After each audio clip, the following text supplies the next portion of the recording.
আজকে আমরা সেই সুন্দর একটি গ্রামে এসেছি, ভুবনপুর গ্রামে। সেখানে চারিদিকে নিরালায়, মানে একবারে নিরিবিলি যাকে বলে, মাঠটা পুরো শূন্য। দুপুরবেলা অবশ্য, সেই জন্য হয়তো বা বিকালে অনেক মানুষজন হয়ে চলে আসবে। তো সেক্ষেত্রে আমরা এখন আপাতত, আমার সঙ্গে রয়েছে মুসালিম ভাই, আর সঙ্গে রয়েছে আর এক কুকম্যান আমাদের, সেটা হচ্ছে শাহিদ ভাই, আর ডিজে ভাই এটা রয়েছে, সঙ্গে আমি রুবেল আছি। তো আজকে আপনাদের সঙ্গে অনেক আড্ডা হবে, গল্প হবে, খুব সুন্দর বিষয় নিয়ে আজকে একটু বিস্তারিত আলোচনা হবে।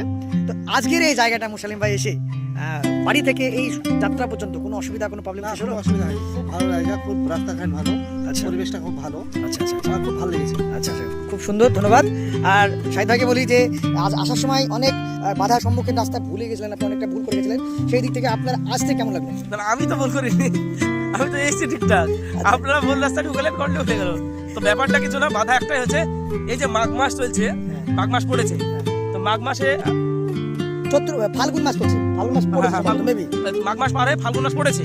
তো ফাল্গুন মাসের এখনই যা পিপাসা পেয়েছে, মনে হচ্ছে সমুদ্র খেয়ে ফেলবো, গোটা সমুদ্রের জল খেয়ে ফেলবো। এটাই বলে না যে মরুভূমিতে যেমন মরিচিকার ব্যাপারটা বলে না, সে তেমনটাই খেতে পারবে না কিছু, কিন্তু মনের মধ্যে একটা কৌতূহল, নতুন একটা জায়গায় এসেছে, নতুন একটা রান্নার একটা আইটেম করতে এসেছে, ভয় ভয় একটা কাজ করছে।